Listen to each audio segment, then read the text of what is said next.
નમસ્કાર મિત્રો, Gujarat TV YouTube ચેનલમાં સ્વાગત છે। આજના વિડીયોની અંદર આજના સૌથી મોટા 5 ખેડૂત સમાચાર આજના આ વિડીયોની અંદર જાણવાના છે। તે પહેલાં ચેનલ ઉપર જે મિત્રો નવા આવ્યા હોય તો ચેનલને ખાસ સબસ્ક્રાઇબ કરી દેજો અને વિડીયો પસંદ આવે તો વિડીયોને લાઇક કરી દેજો। સૌપ્રથમ જીપીએસસીના ફોર્મ ભરવાની શરૂઆત, ત્યારબાદ વિદ્યાર્થીઓ માટે મોટા સમાચાર, ત્યારબાદ 2000નો હપ્તો પરત, ત્યારબાદ 12,000ની બદલે 15,000 રૂપિયાની સહાય, ત્યારબાદ આરબીઆઈ કેલેન્ડર, માર્ચમાં બેંકમાં એટલી રજાઓ। આ સંપૂર્ણ સમાચાર આજના આ વિડીયોની અંદર જાણવાના છીએ। સૌપ્રથમ જીપીએસસીના ફોર્મ ભરવાની શરૂઆત।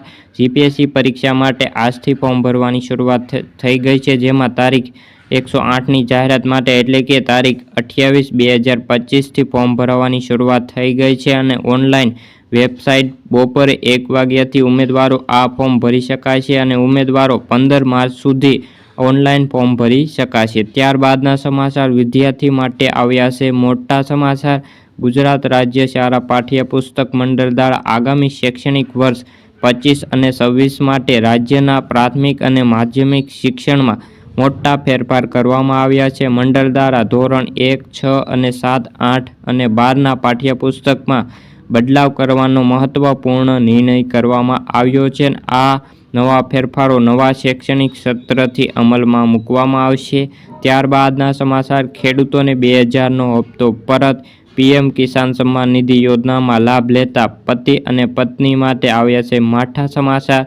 તેમાંથી ફક્ત એક જ આ યોજનાનો લાભ મળી શકશે, બીજાને નહીં મળી શકે।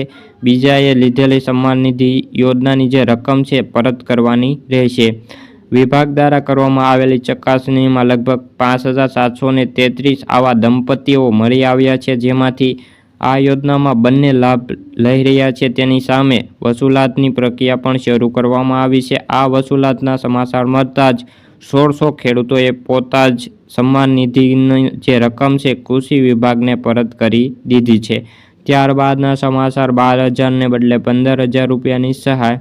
કેન્દ્ર સરકાર દ્વારા વર્ષમાં સીધા ખેડૂતોના ખાતામાં 6,000 રૂપિયા જમા કરવામાં આવે છે, જેમાં મહારાષ્ટ્ર રાજ્ય સરકારનો જે નમો કિસાન સન્માન નિધિ યોજના દ્વારા ખેડૂતોને દર વર્ષે 6,000 રૂપિયાની આર્થિક સહાય પૂરી પાડે છે। હવે રાજ્ય સરકારે આ ભંડોળમાં 3,300 રૂપિયાનો વધારો કર્યો છે અને ખેડૂતોને દર વર્ષે એટલે કે 15,000 રૂપિયા આર્થિક રીતે સહાય મળશે, જેનાથી રાજ્ય દ્વારા 9,000 રૂપિયા પૂરા પાડવામાં આવશે અને કેન્દ્ર સરકાર દ્વારા 6,000 રૂપિયા, એમ ટોટલ 15,000 રૂપિયાની સહાય મળવાપાત્ર રહેશે। ત્યારબાદના સમાચાર આરબીઆઈ દ્વારા કેલેન્ડર બહાર પાડવામાં આવ્યું છે। માસમાં એટલી રજાઓ।